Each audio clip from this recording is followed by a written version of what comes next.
More ancient history jewelry stories.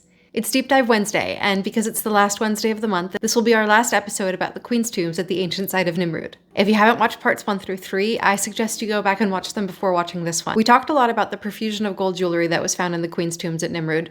We talked about the mythology that led them to put this much jewelry in their tombs, but this really hasn't answered the question of who these queens were and what their relationship was to each other.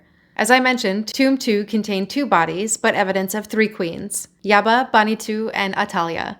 And yet another tomb contained the body of just a single queen, Queen Hama. Chronologically, we know that Hama was the earliest queen out of these 4. She was the wife and consort of King Shalmaneser IV, and he ruled for just a decade, 783 to 773 BCE. Of the other 3 queens, we have Yaba, who was the wife and consort of the King Tiglath-Pileser III.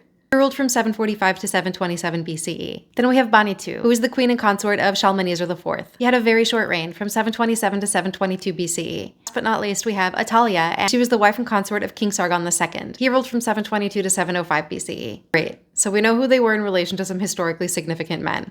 There are 2 very interesting clues that might help us a little bit, at least with the 3 queens mentioned in Tomb 2. Only Banitu is a name with Akkadian origins. Akkadian would have been the language spoken by the ancient Assyrians. The other 2 names, Yaba and Atalia, potentially have Levantine, Hebrew, or Arabic roots. This has led to the speculation that they might have been foreign princesses. Because only 2 bodies were found in the tomb, but there was mention of 3 queens, some archaeologists have thrown around the theory that perhaps Banitu and Yaba were the same person.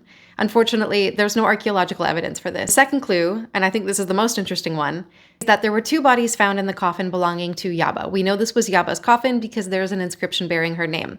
Coffin really shouldn't have 2 bodies in it, not just because that's not the usual way the Assyrians buried their dead, but because this coffin has a curse. I'm going to read you the curse that is on Yaba's coffin.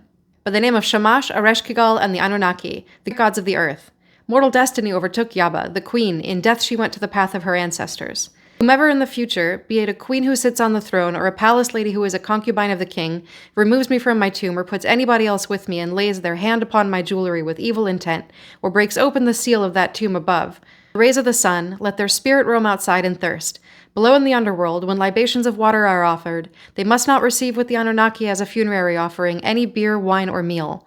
In Ingizida and the great doorkeeper Bitu, the great gods of the underworld, afflict their corpse and ghost with eternal restlessness. So you see, it would have been very wrong for somebody to put a second body in Yaba's tomb. This led to the theory that the second body in the coffin, presumably Atalia, was related to Yaba, thereby bypassing the curse. Given the potential foreign roots of their names, and the 2 bodies stacked together in this cursed coffin, this is probably the most compelling information we have as to the identity of any of these queens. Unfortunately, while the gold artifacts from the tombs at Nimrud were stored safely in a bank vault in Baghdad, bodies of the queens and those found in the tombs with them did not survive the ravages inflicted by ISIS when they destroyed the site of Nimrud, so we may unfortunately never have any more information about these 4 queens.